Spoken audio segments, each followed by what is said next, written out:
Hello, grade 12s. Happy grad week. We have lots of cool stuff coming out to you guys this week. So stay tuned and pay attention to the Instagram and the emails from the school. And we will be sharing all that information with you. But I thought I would get into the festivities. So this is my grad cap from the university, not from high school. I'm trying to, there we go. Maybe. There we go.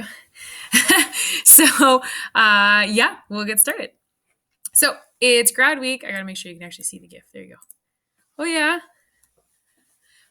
So there's surprises and there's videos, and we're going to celebrate as much as we can with you guys. We're so proud of you guys. And I know this is not what we wanted, and I've heard that like a billion times. So that's why we want to do it as special as possible. Okay.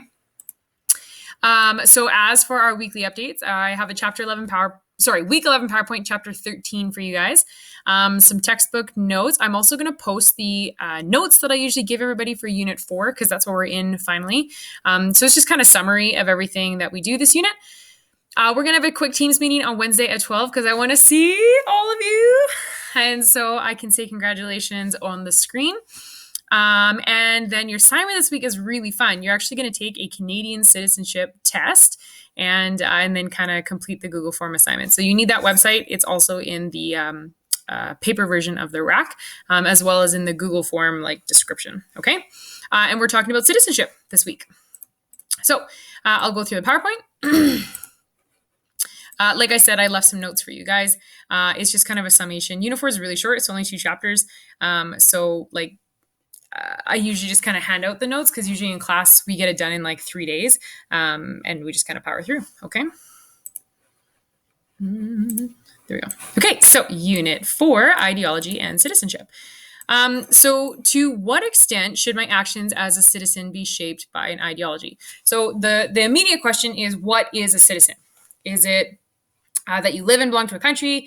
Is it that you can vote? Is it because you have certain responsibilities? Is it because you have certain rights, like freedom of speech? But what does all this mean? And what does it actually mean to be a citizen of a country? Okay. And some of you might have dual citizenship. Some of you may have had to give up citizenship of a country to come to Canada. My cousin, for example, has a green card to live in the United States. And then she has Canadian citizenship because she was born here. And so she actually uses her Canadian passport to travel to Canada, but then uses her green card to go back to the States because she doesn't have American citizenship yet. So chapter 13 is looking at all of this stuff. So there's some sources on citizenship on page 442 to 445 or 444. It basically is asking you to look at, okay, what is citizenship? Okay. And I'm just going to pull my textbook out here quickly. Whoop, there we go. And so it focuses on a couple different things here. Sorry, I'm almost there. There we go. And it kind of looks at what Canadian citizenship is. So the oath of citizenship, which most of you probably didn't have to do because you were born here. What the definition of a Métis is, as well as citizenship of Burma. Okay. Now known as Myanmar. Excuse me. So this is kind of looking at the main overview of the unit. So how do ideologies shape citizenship, and then what shapes your evolving role? So there are two legal perspectives of citizenship. There's one called jus soli, which is right of the soil. And so this is when your citizenship is determined by your place of birth. So I was born in Canada, which means I have Canadian citizenship. Now, let's say your parents have Canadian citizenship, but for some reason you're living in Italy, and that's where you were born. So it kind of depends on the country. Some countries will then grant you automatic citizenship. So I have friends that this actually happened to. They spent a year in Italy after they got married. They got pregnant, had the child there. So the child had Italian citizenship, but then also Canadian citizenship because the parents were Canadian citizens. And so that's actually called jus sanguinis, which I'm sure I said wrong, but that means right of blood. So this means that the citizenship and nationality of the child is the same as the natural parents, no matter where the child is born. So sometimes you automatically will get dual citizenship. Sometimes you will just have Canadian, for example, depending on the country's laws. And so it really depends on where you are. So Jus Soli is Canadian, how they determine it in Canada. So if you're born here, you get Canadian citizenship because historically we've actually increased our population through settlement. And so that was kind of how we increased our citizens within our country. But other countries, like Finland, for example, uses it because it's like a right of return. And so they kind of use it as a way for people who had been like separated because of like the Cold War or something like that. They use it as a way to ensure that those people could have Finnish citizenship if they came back. And a lot of countries actually use a combination of this as well as naturalization. So naturalization is when you've lived in a country for a number of years and then you actually apply for citizenship of that country. So I think in the United States, it takes like 8 years. I think in Canada, it's only 4 or 5. And I think if you're under 18, it's even less. But yeah, so what if your parents are on vacation in another country? We kind of just talked about this. What if your parents illegally immigrated to Canada and then you were born? Should you be automatically considered a Canadian citizen? Or should you only have the citizenship of the country your parents came from because they came here illegally? And so there's lots of different examples there. So generally in the United States, if you were born in the United States, you are considered an American citizen. But there has been like a rise of children of illegal immigrants attending public schools in Canada or in the United States. And so some people say like this is too costly because we're basically rewarding illegal immigration. It's kind of like the idea that if your parents illegally immigrate to the United States, but then as long as they can have a child and kind of get them to school, they're kind of profiting off that. However, that also creates like second-class citizens, which isn't really cool either, right? So some broader understandings. To some, citizenship is just kind of where you're born. To others, it kind of is based on loyalty. It can also be the type of society that you support. It can also mean like political participation has to be important to citizenship. So like voting in an election or getting involved in elections or becoming politically involved, having an opinion on political events. And that's called civic advocacy. And so that's kind of looking at the idea that like if you are a citizen, then you basically have a civic right and responsibility to get involved, which a lot of people argue they don't have to. A lot of that is privilege. People who've been born in Canada, the United States, have never really had to suffer a lot for their views and for basic human rights that we take for granted. And so a lot of people are like, well, whatever, I don't have to deal with that. But especially for people who have immigrated to Canada or the United States and then gotten their citizenship, this is really important to them. Okay. So according to a Canadian policy research networks, citizenship has 3 things: rights and responsibilities, access to that, which is kind of like the Charter of Rights and Freedoms, and then a feeling of belonging. So you could be a citizen of a country, but you might still not feel like you belong. And so for some people who have like legally immigrated here, becoming a citizen really is that final step to really feeling like they belong within the country, that they have a right to sing "O Canada" on Canada Day, things like that. And so it's not just like legal jargon saying I have a Canadian passport, which is awesome and opens up a ton of opportunities in the world. But it's actually like individual feelings and what does it mean to be a citizen and be involved.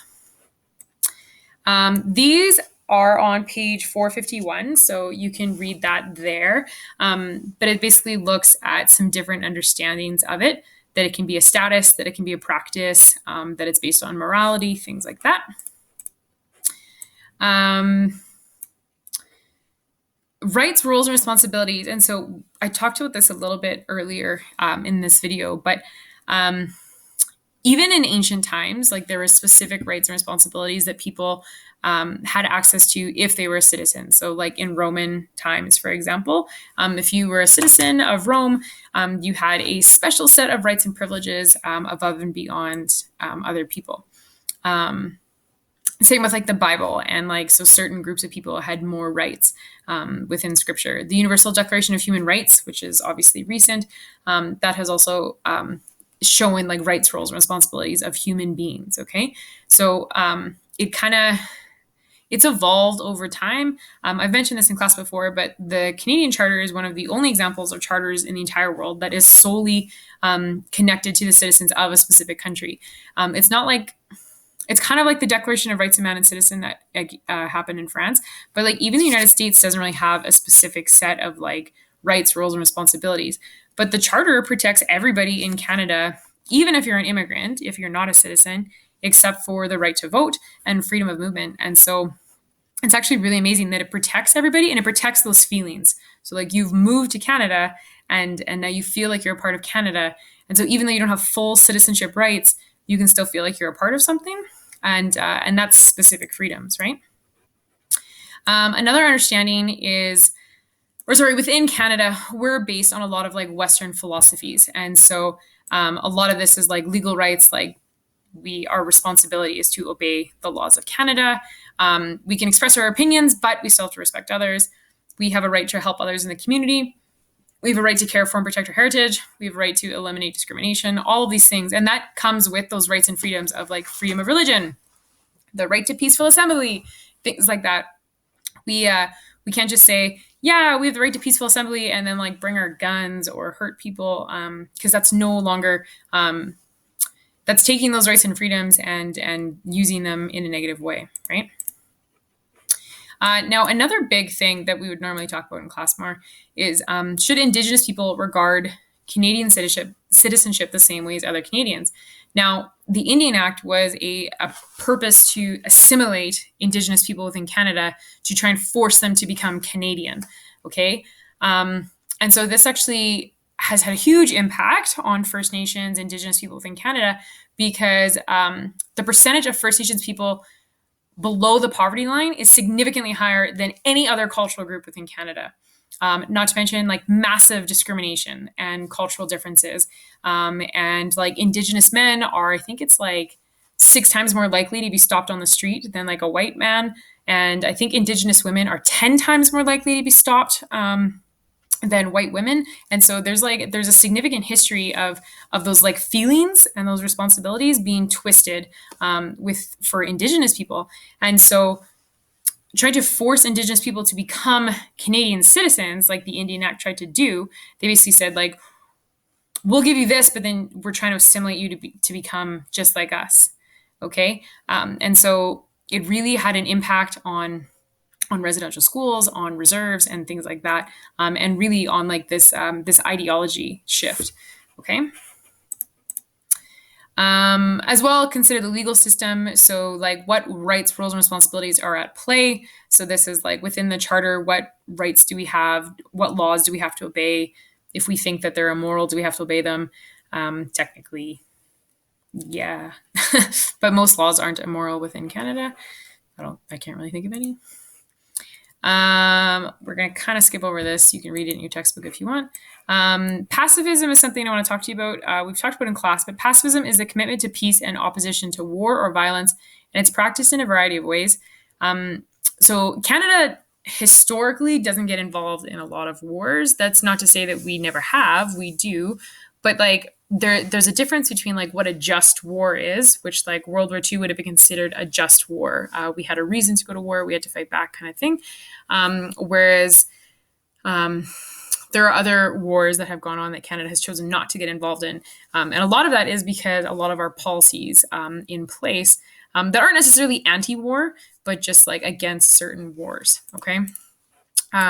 So like considering the war in Vietnam to the war in Iraq. So in Vietnam, the US government implemented a draft whereby conscription forced men into the armed forces.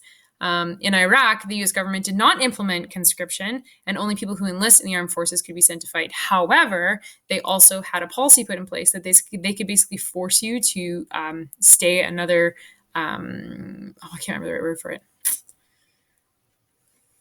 They could basically make you stay like another year or something like that if they felt that you were needed.